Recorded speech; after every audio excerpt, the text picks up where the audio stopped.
On today's show, we've got the #1 Australian lightweight, as according to Tapology, Josh Togo, who trains out of Australian top team in Sydney.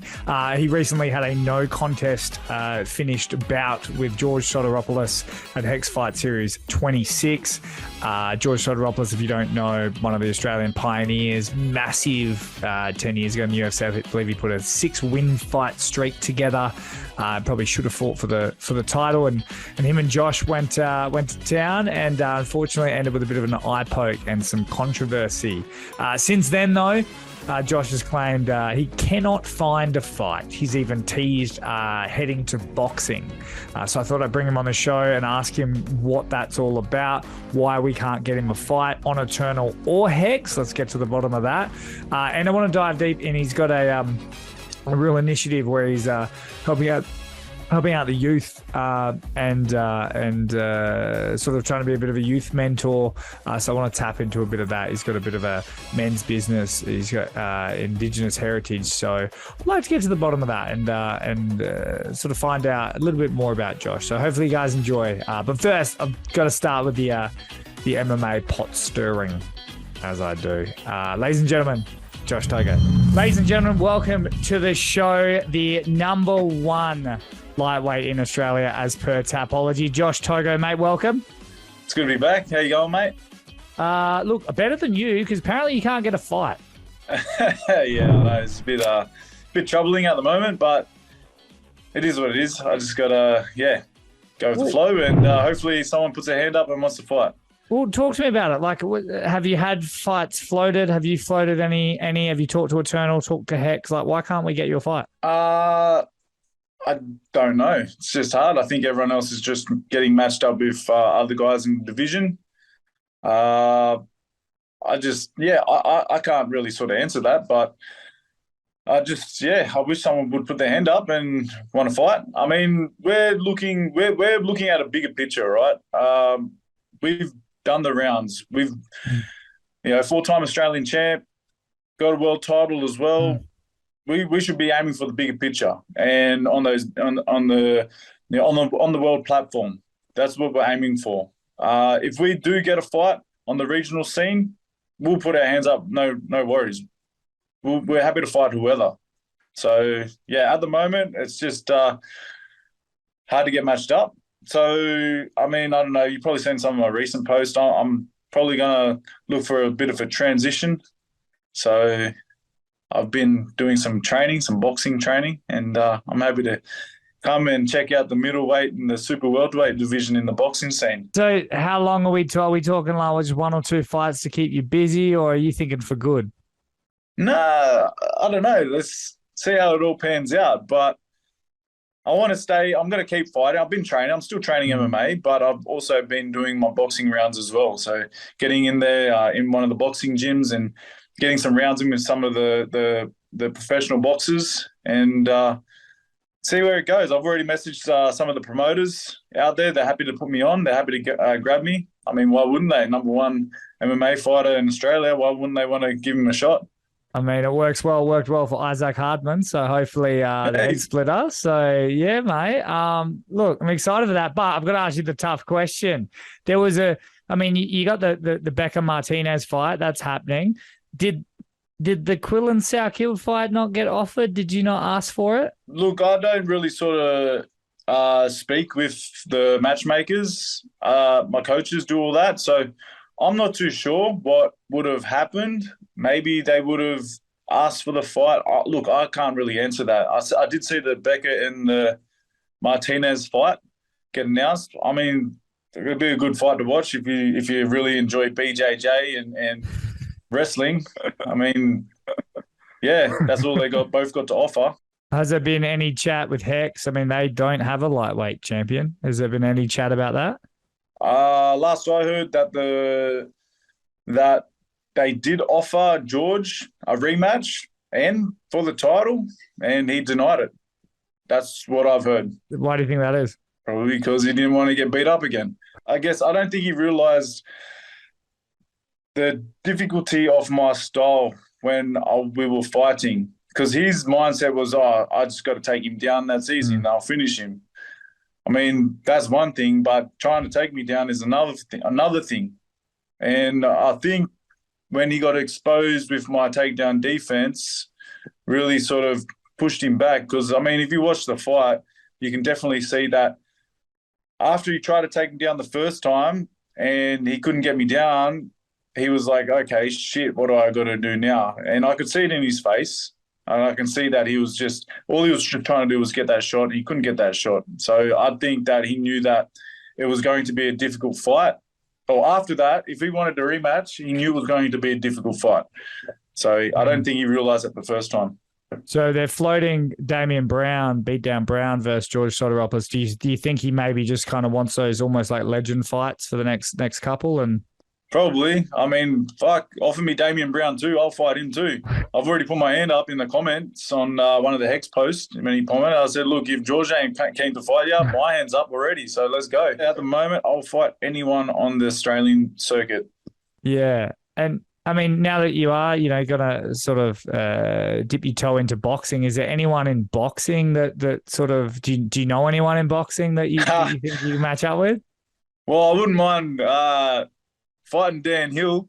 That actually, mate, I wouldn't mind fighting him. I mean, he's transitioned to boxing, and I wouldn't mind a bit of a rematch, but that's up to him. Last I remember when we fought, he was a bit of a walking punching bag. I wouldn't mind seeing if his hands have improved. But you just keep giving me the quotes. There's nothing better than that. I reckon that's one of the better fights because you get two MMA guys. I mean, Eternal's done or not Eternal, but like Cam has had his hand in the King's Cup with grappling. Maybe they go over to do just purely boxing. Josh Togo, Dan Hill in boxing. I like it, mate. I like it. It's a match made in heaven. I reckon we should make that fight. Now, mate, the reason why I wanted to get you on here, obviously a bit of a recap for fight fans and whatnot, because every time a fight's announced, they want to know what's happening with you. But I saw something very intriguing online, and I don't hear it talked about enough, but it's your heritage and how much you're giving back to the community. So can you go on and explain to everyone that might not know just sort of your background and then why you're giving back? Yeah. So look, I work at an Aboriginal organisation here in Redfern. This is a program I'm basically in charge of. CSWP? Stands for Clean Slate Without Prejudice. We work with the Aboriginal youth and the families in community. We offer one-on-one mentoring and collective mentoring with the young kids and also families. Just basically providing leadership qualities and leadership skills. We want to instill a bit of routine and discipline into our young kids in community. So we run a morning boxing program every Monday, Wednesday, Friday morning. So we actually go out in the community, pick the kids up from their homes between the hours of 5 and 6 in the morning, and then we box from 6 to 7. It's not hard boxing. We're just training, partnering up with each other, doing pads and stuff. We run a combo each minute and change the combo up, and everyone's just doing the same thing. As I said, it's just about routine, discipline. We reinforce resilience into a lot of the young kids because we want to empower each other, create strength, and just see our young kids and our young kids in the community just grow up, and I guess by the time they're 18, becoming independent in the real world. What sort of inspired you to do that? Look, I've been doing this in 2016, so I've been doing this for a few years, but I've always stated the story of my auntie that I grew up and raised by. She was always a lady that always gave back to the community and always helping people in need. She did it out of her own good heart, and just seeing the way she just used to help and give back to the community and give back to people, it made me want to, I guess, do what she did. She passed away many years ago, I think about in 2012 or 2013. And I mean, she was a bit of an older lady, and she did pass away I would say at a bit of a young age, because I think it was about 65 or something. But yeah, when she passed away, I just wanted to sort of pass on. She wouldn't. I wouldn't say a legacy, but I just wanted to just do what she did. I just wanted to take over, or basically, let's say she handed over what she was doing, and I just wanted to take that on. I just wanted to give back, and I just wanted to help. I'm not saying it's an easy job because it does have its down times, and it does. You do see a lot in community, and you hear a lot and stuff as well, and it does get mentally frustrating at times, but I love it. I love what I do, and I love giving back, and I love helping the community. Well, And yeah, it's just something I'm very passionate about. mate, you talk about legacy, but there definitely is a bit of a legacy there. Because did I hear right? Did you say that she used to basically buy groceries herself, cook up food, and then take it to the park and feed the homeless? Like not in a charity, just like by herself. Yeah, yeah. So her and one of her daughters at the time, they just set up an every Friday thing. So they would go to the grocery store, buy a lot of meat and a lot of vegetables, do big soups and other things, and cook it up the night before, and then we'd take it to the park the next day, and uh, we wouldn't at the start of it we wouldn't get a lot of people or a lot of homeless Mm. people, but it just each Friday they just heaps of them coming, and it was really good to see. And we used to just sit there and have chats with them. And I mean, some of the stories were amazing. You wouldn't believe some of the stories you'd hear from some of these guys. And I guess, yeah, it's a bit of a setback because when you listen, you're just like, wow, like this is some crazy stuff some of these guys go through. And you just want to, I guess, give back and just help them. What's some of the That stories you was heard? that was one of the many things of what she used to do. I mean, she was no amazing lady. It wasn't that was just one thing. Mm. She was always just helping out wherever she could.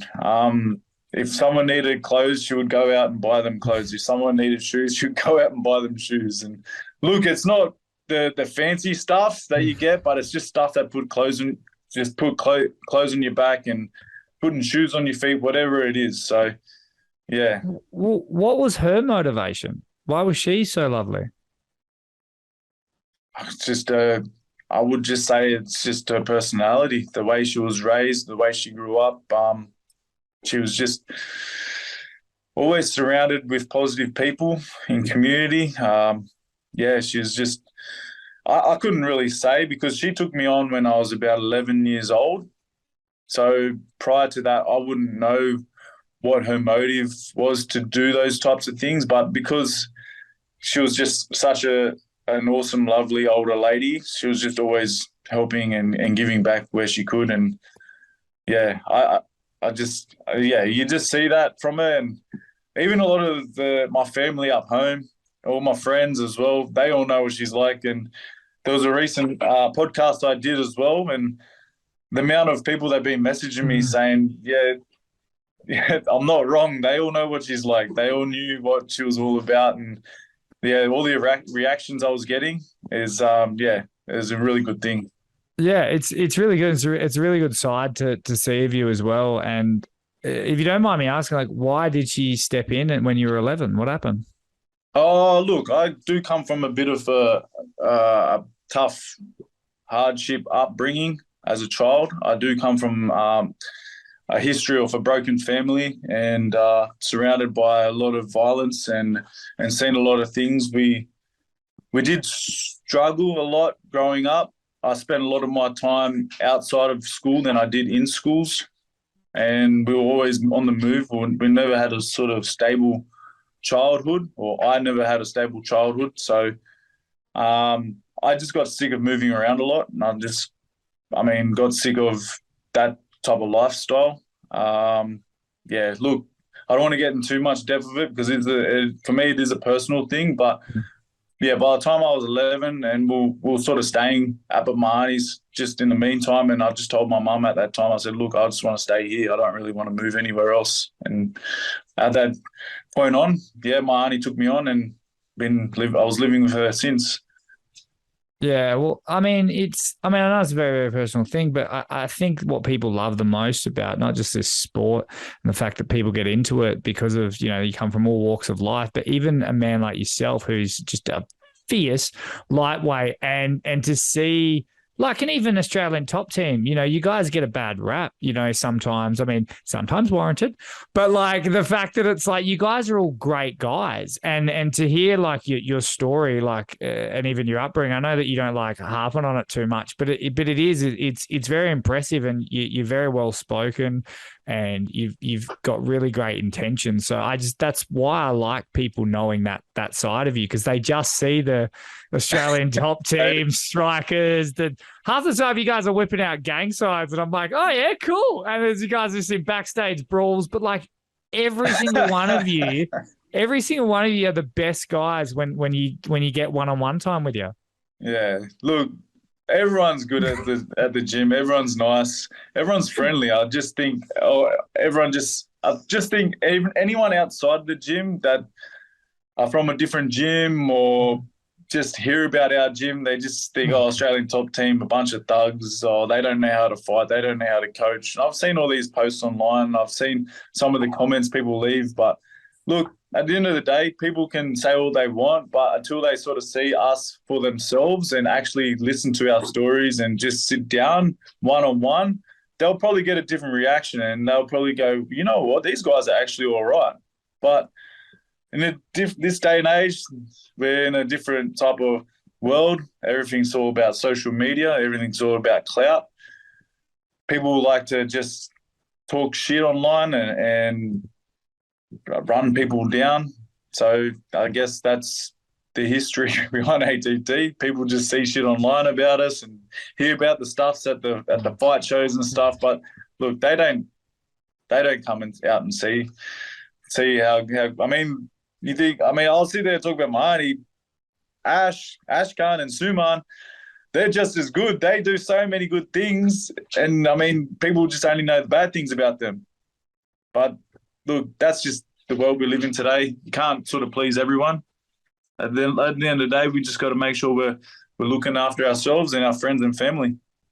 Speaking of family, like how close is that ATT team? Yeah, everyone's close. I don't know. Everyone's pretty close. Yeah, it's like a brotherhood. Yeah. And anyone that comes into the gym, they're part of the brotherhood. I wanted to kind of mainly bring you on for the men's business, the walk and whatnot. Can you go into sort of where it came from and what you're trying to build out of it? Yeah, I think it was would have been 6 months ago, probably a bit longer. And one of my co-workers, basically he's basically our boss, our CEO. He does morning walks twice a week, and he just walks around Sydney. He always sends out a text the night before to see who wants to go for a walk, and we'd all wake up, meet each other at the local coffee shop about 5:30, have a coffee, and we just go walking. And I don't think people realize, but the essence behind it, the natural therapy behind it, just going out and going for a walk for about an hour or so, having awesome conversations with people. You're off your phone. You're disconnected from the internet and social media, and you're just enjoying just being outdoors and the beauty and the presence of the life around you. And I don't think people sort of realize that. And I guess at the end of the walks, I'd get home and I'd have a shower, and I'm like, wow, that was amazing. And I think a lot of people in the world need to do that. So yeah, after that, I thought to myself, you know what? I'm going to just create this into a bit of a men's group. We go for a walk for an hour, and then we come back and we sit around the table and we have lunch, and we just have a yarn just about anything in life, anything that's going on with ourselves, and yeah, bit of a recap of the walk, really. Because people don't really understand even the term men's business. Can you explain it? So, yeah, men's business is just men's business. We just get together, us men. We just talk about personal things, it could be our feelings, our emotions. It could be things in community. It just could be anything that we're going through, becoming vulnerable. We got to try and create and make our men more vulnerable, because as men, we hold a lot of, I guess, we have a massive burden on our shoulders, and there's this stigma where we have to have this alpha male presence, right? And we don't teach ourselves to be vulnerable enough and to open up and to talk to each other.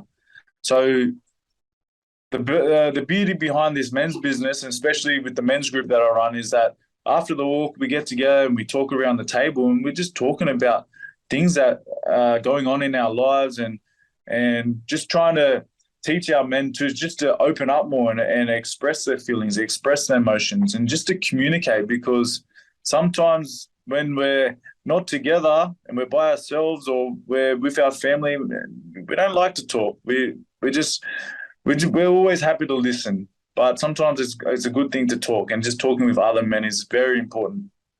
Well, Josh Togo, number one lightweight in Australia and a better man than most, mate. Thank you so much for taking the time, and we will chat again when you come back to mixed martial arts or you have booked a fight with Dan Hill.